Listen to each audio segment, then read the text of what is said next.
Now the third Ashes test starts tonight and Ben Stokes is backing his side to earn the win that would keep England's hopes of regaining the urn alive. England are 2-0 down in the series and Stokes wants his side to fight. He can, show fight in all aspects of this game. If you're in the field, bowling, batting, whatever it is, that's, it's not specific to one thing. Just fight, understand what you need to do as an individual in that moment for your team. You've got a responsibility of the team throughout the whole game. And knowing that and understanding that and showing fight is what we all need to do this week. We know what it's like to be in this situation, and we knew we had to come here and win this amount of games anyway. So in terms of that hasn't changed from before we started. Everyone knows what needs to happen in the coming week and after that as well. So if anything, it actually makes everything a little bit more simple and a little bit more clear for us. I've got full, backing that we can do this. Stokes has done a lot of talking in the last few days. There was a big team meeting here they had a fielding session on Sunday and then went into the dressing room, had a big team meeting, and Stokes and McCullum laid it on the line with the team that what they expect and demand is a slightly tougher performance. I don't know what the best way to describe it, but I think they want to see their players show more presence on the field.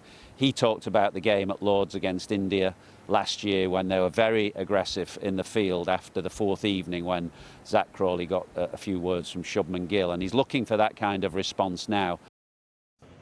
Well, spinner Shoaib Bashir has been left out of the team yet again, with Will Jacks retaining his place in the first 11. Stokes admitted England's perilous position in this series was the reason for leaving out the 22-year-old. Yeah, it's obviously disappointing for Bash to not be able to get the opportunity later on the series where we thought he was going to. We didn't think we'd be in the situation at 2-0 down after 2 and having to win the 3. So look, we've had to make tough decisions before the series, and we will continue to make tough decisions if we feel like that's what's going to give us the best chance of winning a game. We are where we are. We feel like big runs and wickets are just as important as each other in this part of the series. So it's very tough on Bash. Completely understood the reasoning for that. We'll always pick an 11 based on what we feel will give us the best chance of winning a game. Well, as for Australia, they make 2 changes. Spinner Nathan Lyon returns and captain Pat Cummins is in for the first time this series. Cummins revealed he had feared he might miss the whole series due to a back stress fracture, but the Australian medical team halved the time it took to recover from the injury.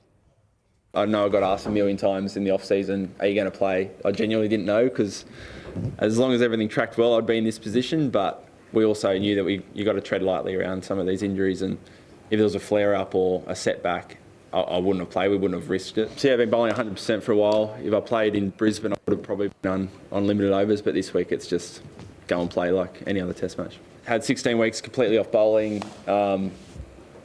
made sure the bone heals really well, it's looking good, and then from there it's ramping up, and normally you try and ramp up over, medical stuff, probably going to say I'm getting this wrong, but maybe over 3 or 4 months. But that obviously would have meant that we missed the Ashes, so we settled on a pretty aggressive plan to kind of get up in 6 or 7 weeks, and haven't had any hiccups, feeling great, feeling probably better than I would have thought.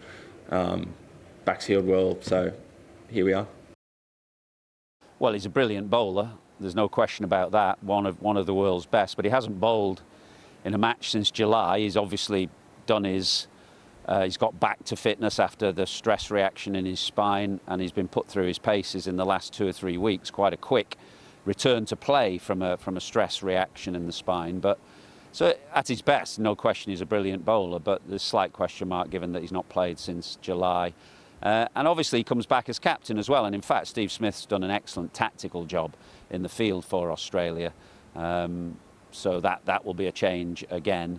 But Cummins has obviously been a highly successful captain of his country. Nathan Lyon, no surprise that he's back here. As I said, this is a place where you tend to want a more balanced attack. You want to play your best spinner. Lyon is obviously Australia's best spinner. He's 562 Test wickets. He's probably going to go past Glenn McGrath in this game to become Australia's second highest wicket taker ever. It's going to be very warm the first 2 days. The temperatures are forecast to be in the high 30s, so you're going to need somebody to take a little bit of load off the seamers as well. Well, Cummins also confirmed that the Australia team will wear black armbands to pay tribute to the victims of the Bondi Beach mass shootings. At least 15 people died during the attack on Sunday. Yeah, I think first of all, like most other Aussies and people around the world, just horrified watching on. Just put the kids to bed and kind of flicked on the news as that was coming through. And yeah, me and my wife were kind of watching in disbelief. It's a place that's just around the corner from where we live, and we take the kids there all the time. So it's hit home pretty hard. Really feel for the Bondi community and the Jewish community, in particular. But yeah, seeing the kind of the scenes over the last couple of days has been pretty powerful as well. I think we'll wear armbands throughout the test and obviously commemorate the victims. Obviously incredibly sad for Australia, for Sydney and for the world as well. It does put things into a lot of perspective when you see things like that happen. For everyone that it's affected, all our hearts go out to everyone really. It's just a horrible thing to see happen.